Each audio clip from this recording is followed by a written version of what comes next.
कुछ लोगों को पता होगा कि हम उबले और कच्चे आलू से भी इतना टेस्टी कुरकुरा मज़ेदार सा नाश्ता बना सकते हैं। तो मैंने इतना टेस्टी मज़ेदार सा नाश्ता बनाने के लिए रेसिपी बनाना शुरू करते हैं। यहाँ पर मैंने थोड़े से 1 कटोरी चावल ले लिए हैं और पानी में डाल के भिगो के रख दिए हैं। लगभग 15 से 20 मिनट हो गए हैं, चावल हमारे फूल गए हैं। अभी मैंने इन्हें 2 बार अच्छे से धो लिया है और यहाँ पर मैंने मिक्सी के जार में चावल और 2-3 हरी मिर्ची, 2-3 लहसुन की कलियाँ, 1 इंच अदरक का टुकड़ा डाल के इस तरह से मैं थोड़ी देर मिक्सी चला दूँगी, जो कि ये इस तरह से हमारा बैटर बनके तैयार हो जाएगा। तो इस तरह से जो कच्चे चावल हैं तो थोड़ी देर में पिसते हैं और टाइम लगता है, तो मैंने थोड़ा सा पानी डाल दिया है।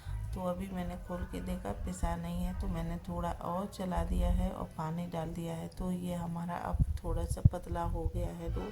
इसे मैं निकाल लेती हूँ एक बॉल में, और इसे निकालने के बाद थोड़ी देर में इसे फिर इसकी आगे की तैयारी देखती हूँ। तो मैंने यहाँ पर सुबह ही आलू उबाल के रख लिए थे, तो 3-4 आलू उबाल लिए हैं, ये ठंडे से हो गए हैं। तो अभी मैंने इस ग्रेटर से बारीक वाला है, इससे मैंने कद्दूकस कर लिए हैं आलू को इस तरह से, क्योंकि इस तरह से हम आलू को कद्दूकस करें तो इसमें गांठ ही नहीं रहती हैं बिल्कुल भी। तो ये हमारा डो में एकदम से मिक्स अच्छे से हो जाता है। 2 चम्मच मैंने सूजी डाल दी है। अगर आपके पास चावल का आटा हो तो डाल सकते हो, लेकिन मेरे पास अभी था नहीं। तो मैंने यहाँ पर हरी मिर्ची कटी हुई 2 डाल दी हैं। एक छोटा सा मैंने प्याज बारीक कटा हुआ डाल दिया है, और शिमला मिर्च भी डाल सकते हो, और यहाँ पर गाजर हो तो वो भी डाल सकते हो। जो भी सब्जियाँ हो तो वो डाल सकते हो, उससे बहुत ही बढ़िया टेस्ट आता है। लेकिन मैंने यहाँ पर नहीं डाला है, मेरे पास नहीं थे, तो अभी मैं बना ले तब तक मैं इधर बना लेती हूँ पुटले चटनी सॉस, जो कि इसे मैं आज एक कच्ची कैरी से बनाऊंगी। और यहाँ पर प्याज, लहसुन, हरी मिर्ची, जीरा और थोड़ा सा मैंने गरम मसाला डाल दिया है, और 1 टमाटर को डाल के इस तरह से मैंने पुटले सॉस बना लिया है। ये वाला यह चटनी भी बोल सकते हैं, और ये खट्टी मीठी है, तो यहाँ पर बहुत ज़्यादा टेस्टी है ये वाला सॉस।